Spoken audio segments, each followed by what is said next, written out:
Don't forget to like, comment, and subscribe. Hit the notification bell for more true crime story. When we think of murderers, we often picture hardened criminals, faces worn by life and choice. What we don't expect, what still chills us to the bone, is when the killer is a child. Not in the heat of the moment, not out of panic, but a child who planned it, step by step, thought by thought. Murder not as an accident or reaction, but as a goal. In the world of true crime, the concept of killer kids already carries a heavy weight. But among them, the ones who premeditate their crimes stand out as especially disturbing, because it suggests something deeper, colder, something calculated. What makes a child decide to kill? More importantly, what makes them plan it? The birth of premeditation. To understand this dark phenomenon, we have to start with what premeditation really means. In legal terms, it's the act of thinking about and planning a crime beforehand. It turns manslaughter into murder, and it changes how we perceive guilt. Now apply that to a 13-year-old, or a 14-year-old, a kid who isn't old enough to drive, vote, or drink, yet somehow finds the mental space to map out a killing, to write it down, practice it, conceal it. The chilling part is this: many of them seem almost detached from the horror. They don't see blood, pain, or broken lives. They see a mission, a fantasy, sometimes revenge, sometimes curiosity, but always intent. I just wanted to see what it felt like. In 2009, 15-year-old Alyssa Bustamante lured her 9-year-old neighbor into the woods, strangled her, slit her throat, and buried her in a pre-dug grave. The motive? Alyssa's journal entry read, "I just F*****ng killed someone. I strangled them and slit their throat and stabbed them. It was amazing. Asterisk. No rage, no provocation, just premeditation and thrill." That case wasn't an isolated incident. In fact, it's one of many that prove how calculated these crimes can be. A growing category of killers.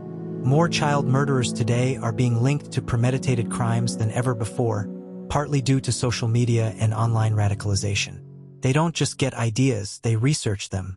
Some leave behind video diaries. Others share manifestos. A few even study criminal cases to find loopholes. And then there are the ones who model their killings after horror films, like in the case of Cassie Jo Stoddart, or ones who idolize mass shooters and try to replicate their infamy. They aren't acting on impulse. They're crafting a story, and they want to be remembered. Psychology behind the plan. So what goes on inside their heads? Psychologists suggest that these children may suffer from conduct disorders, antisocial traits, trauma-related responses, or even early signs of psychopathy. But that doesn't explain all of it. In many cases, the child is intelligent, well-liked, even high-achieving. They hide their darkness in plain sight. That's what makes them so dangerous. The line between fantasy and reality is often blurred. For some, killing becomes the final step in a disturbing mental script. Something they've played out in their minds so often that it begins to feel real. Missed warning signs. Many of these kids showed clear warning signs. Violent fantasies, threats, interest in weapons, or disturbing online activity. But parents, schools, and communities often overlook them, chalking it up to phases or teenage angst. Until it's too late. Some kids post about their plans on social media. Others test their limits by hurting animals or making violent threats. Some even try and fail once before they finally act. But the signs are often missed or ignored out of fear of labeling a child as dangerous. Why this matters? Understanding the psychology of premeditated child killers isn't just morbid curiosity. It's prevention. If we recognize the patterns early enough, we may be able to intervene. Not every child who has dark thoughts will act on them, but the ones who do often leave clues. The most chilling truth? Some children aren't out of control when they kill. They're fully in control. They plan, they lie, they cover it up. That's the kind of evil we're not ready for. It started like a typical teenage night. Quiet, uneventful. Just a 16-year-old girl house-sitting for her aunt and uncle in a peaceful Idaho neighborhood. But by the end of the evening, Cassie Jo Stoddart would be dead, stabbed over 30 times by 2 classmates who saw her murder as entertainment. Inspired by horror movies, planned in cold blood, documented on camera. This wasn't just murder, it was performance. And it was one of the most shocking cases of premeditated killing by teenagers in recent American history. Setting the scene: September 22, 2006. Cassie was staying at her relative's home in Bannock County. She invited her boyfriend, Matt Beckham, over to keep her company. Later that evening, two of her friends, Brian Draper and Tori Adamczyk, stopped by to hang out. The four teens watched a movie together. Everything seemed normal, but Brian and Tori had other plans. Unbeknownst to Cassie or Matt, the boys had hidden knives in their clothing and left partway through the movie to unlock a basement door. They returned briefly, then left again. Hours later, after Matt had gone home, Cassie was alone, and the killers returned. The chilling plan: this wasn't a crime of passion. It was premeditated to the minute. Brian and Tori idolized horror films, especially Scream. They wanted to create their own version, a real-life slasher movie with Cassie as the victim. They wore costumes, carried masks and knives, and, perhaps most disturbing of all, they filmed themselves planning the crime. On the tape, Brian can be heard saying, "We're going to go down in history, for sure." Tori responds, "It's a scary thought that she's going to be killed, but we have to do it." This wasn't fantasy anymore. It was real, and they wanted it that way. The attack. The boys waited until the house was dark. Then they crept in through the unlocked basement door. They turned off the power, trying to scare Cassie just like in a horror film. Then they struck. Cassie, unaware of the plan unfolding, fought for her life. But she never stood a chance. When her body was discovered 2 days later, she had been stabbed 29 times, 12 of which were fatal. She died alone, afraid, and betrayed by people she considered friends. Aftermath and arrest. The town of Pocatello was rocked by the murder. Who would kill a girl like Cassie? Quiet, friendly, artistic? The answer came sooner than expected. Brian and Tori couldn't keep quiet. They showed no remorse, even as they were arrested and charged with first-degree murder. Investigators found the videotapes. The boys had filmed themselves before and after the killing. In the footage, they described Cassie as perfect for their experiment. It was all entertainment to them. The trial revealed just how deeply the pair had planned everything. They had a hit list of future victims. Cassie was only the beginning. The sentencing. Both teens were sentenced to life in prison without the possibility of parole. The judge called the murder cold-blooded, calculated, and senseless.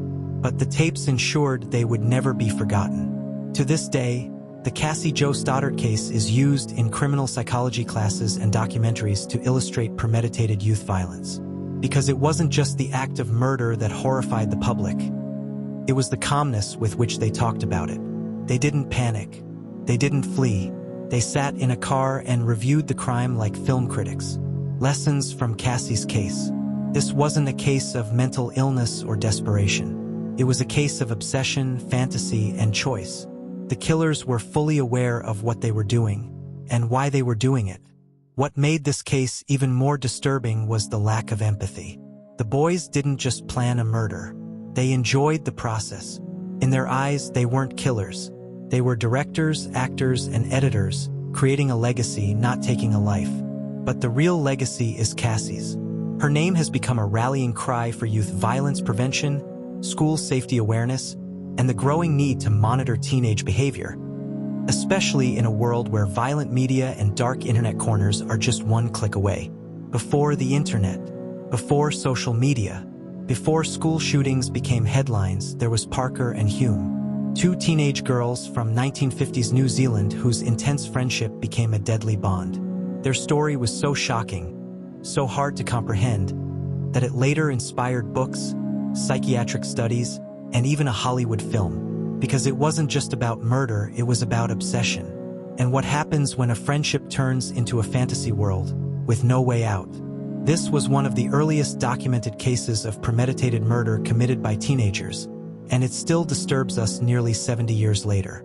The girls behind the crime, Pauline Parker, age 16, and Juliet Hume, 15, were best friends living in Christchurch, New Zealand. Both were intelligent, imaginative, and out of place in their conservative world. They created elaborate fantasy worlds, wrote stories together, and spoke in accents no one understood. What began as creative escapism soon spiraled into something darker, something dangerous. The girls became inseparable, so much so that their parents grew concerned. Rumors of a sexual relationship surfaced, though the extent of it was never confirmed.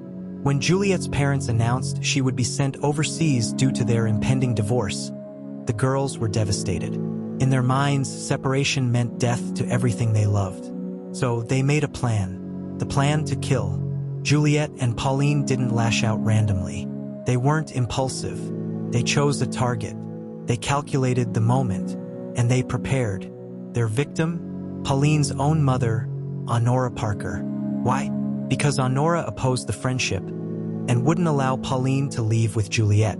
In the girls' minds, she was the only obstacle standing in the way of their future together. So she had to go. On June 22, 1954, the girls invited Honora on a walk through Victoria Park. Hidden in Juliet's purse was a half-brick wrapped in a stocking. They stopped near a secluded path. Then, without warning, they attacked.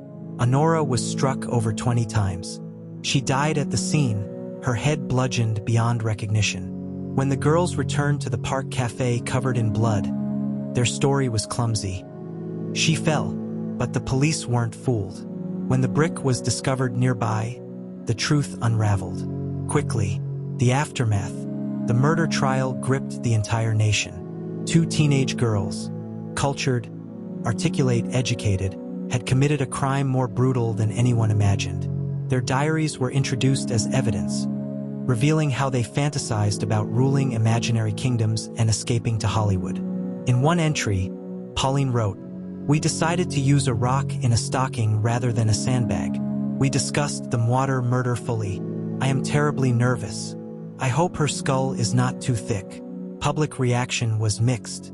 Some saw the girls as cold-blooded killers. Others saw them as victims of repressed upbringing and untreated mental illness. Ultimately, both girls were found guilty of murder but too young for the death penalty. They were sentenced to 5 years in prison each. Yes, just 5 years for a premeditated murder that stunned the world. What happened after? After their release, the girls vanished. Legally barred from contacting each other again, they lived separate lives under new identities. But the legacy of their crime lived on. Years later, it was discovered that Juliet Hume had reinvented herself as Perry, a best-selling crime novelist in the UK. Yes, the killer became a crime writer. Pauline, now living under another name, reportedly dedicated her life to religion and lived quietly in rural Scotland.